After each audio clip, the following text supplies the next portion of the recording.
اعوذ باللہ من الشیطان الرجیم بسم اللہ الرحمن الرحیم. السلام علیکم ڈیئر ویورس. آج ہم 20ویں سینچری کے مشہور زمانہ ایک لیڈر کی بات کرتے ہیں جس کا نام ہے نیلسن منڈیلا. اس کی کتاب لانگ واک ٹو فریڈم کا ایک ایکسٹریکٹ ہمارے سیلبس میں 10th کلاس کی کتاب میں درج ہے. تو اس طرح سے ہم آج نہ کہ جو کتاب میں لکھا ہے بلکہ اس پوری کتاب کا تھوڑا سا ریویو کریں گے. It may take 2 more lectures as well, but I will try to give you the actual account and the detailed account. چلو ہم چلتے ہیں نیلسن منڈیلا کی لائف کے بارے میں جانتے ہیں.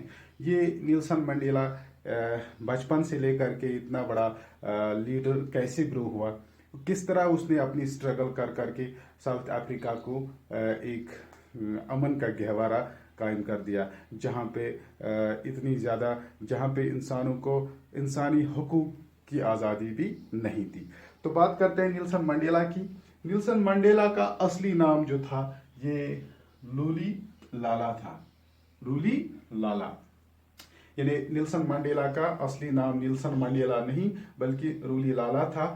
اور اس کا مطلب کیا ہے؟ اس کا مطلب ہوتا ہے ٹربل میکر. یعنی اس کے گھر میں اس کو نام جو ملا تھا وہ نیلسن منڈیلا نہیں تھا بلکہ رولی لالا تھا. اس کے باپ نے اس کا نام رکھا تھا رولی لالا which means ٹربل میکر یعنی مشکلات پیدا کرنے والا.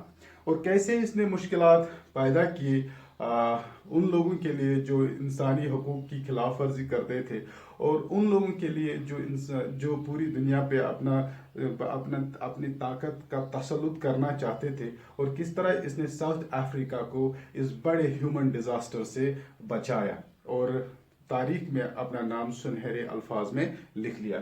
تو بات کرتے ہیں ہی واز جسٹ 7 years جب یہ اسکول میں اس کے اپنی کرسچن ٹیچر نے اس کا نام نیلسن منڈیلا رکھ لیا چونکہ اس کا اصلی نام نہیں تھا. اس کا ایک تیسرا نام بھی تھا جس کے موڈیبا, یعنی اس کے 3 نام اصلی. ایک نام رولی لالا جو اس کو اپنی گھر سے ملا تھا یعنی باپ سے یہ نام ملا تھا. دوسرا نام اس کا یہ اس کے انگلش کرسچن ٹیچر یعنی انگلش ٹیچر نے رکھا تھا. تو اس نے اس کا نام 7th کلاس میں یعنی he was just in 7th class 7 years old when his teacher named him Nelson Mandela. لیکن اس کا ایک اور نام بھی تھا موڈیبا, یہ اس کو اصلی ورثے میں یہ نام ملا تھا. تو اس کے علاوہ یہ 7 برس کا تھا تو اس کے باپ کا انتقال ہو گیا. وہ کیسے؟ وہ ایسے کہ اس کا باپ بڑا جاگیردار تھا. ساؤتھ افریقہ کے جاگیرداروں میں سے یہ بھی ایک بڑا جاگیردار تھا. ایک بار اس کے باپ پہ وہ بڑا یہ تھا اڈیل ٹائپ کا آدمی تھا, وہ کسی کو نہیں مانتا تھا. تو ایک بار برٹش گورنمنٹ نے جو کہ اس وقت ساؤتھ افریقہ میں رول کر رہی تھی, اس کو مویشی گم ہونے کے الزام میں اس کو گرفتار کر لیا.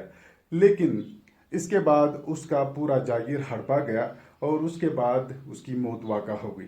جب اس کی موت واقع ہو گئی تو نیچرلی نیلسن منڈیلا کے پاس نہ رہنے کے لیے چھت تھا یعنی اس کا گھر بھی گیا, نہ گھر تھا نہ ماں باپ تھے یعنی یتیم بھی ہو گیا. لیکن یہ لاوارث نہیں ہوا تھا کیونکہ اس کے باپ کا ایک دوست جس کا نام تھا جان گن تابا, جو اس کے قبیلے میں ایک نو عمر بادشاہ کا گارڈین تھا. اس نے اس کو گود لیا یعنی اپنے گھر میں رکھا اور اپنے بیٹے کی طرح سے اس کو پالا پوسا. لیکن نیلسن منڈیلا نے اپنے ہی موسم کے خلاف وقت آنے پہ بغاوت شروع کر دی. ہوا یوں کہ یہ جو جانگن تابا تھا اس کا بیٹا اس کا نام تھا جسٹس, اور یہ نیلسن منڈیلا ان دونوں کی یہ شادی اپنی مرضی سے کروانا چاہتا تھا. لیکن یہ دونوں لڑکے شادیاں نہیں کرنا چاہتے تھے. تو اس طرح سے نیلسن منڈیلا اپنے ہی موسم کے خلاف باغی ہو جاتا ہے اور ساؤتھ افریقہ اور جانسبرگ جا کے آباد ہو جاتا ہے. لیکن یہاں سے اس کی اصلی اسٹرگل شروع ہو جاتی ہے. وہ ایک مائن مل میں کام کرتے تھے, ایک مزدور کی طرح کام کرتے تھے. اس کے پاس 5 سال تک ایک ہی جوڑا کپڑا رہا اور اسی کو دھو کر پھر لگاتا تھا. اور ایک بار ایک شخص آ جاتا ہے اس فارم میں, جو ایک آدمی ہوتا ہے وہ اس پہ بڑا ترس کھا کے اس کو اپنے گھر لے جاتا ہے, اور اس کے بعد اس کو ایک ٹن کا شڑا دے دیتا ہے رہنے کے لیے جہاں پہ یہ رہتا ہے. اور کبھی کبھار وہ کبھی کبھار نہیں بلکہ اکثر بیشتر وہ اسی کے گھر سے دوپہر کا کھانا یا شام کا کھانا کھاتا تھا. اس طرح سے اس کی زندگی کی اسٹرگل یہی سے شروع ہو گئی. اور ساتھ ساتھ یہ ساؤتھ افریقہ کی یونیورسٹی سے تعلیم بھی حاصل کر رہا تھا. تو ایک لا فرم میں اس نے تھوڑا بہت یہ کام کیا شروع,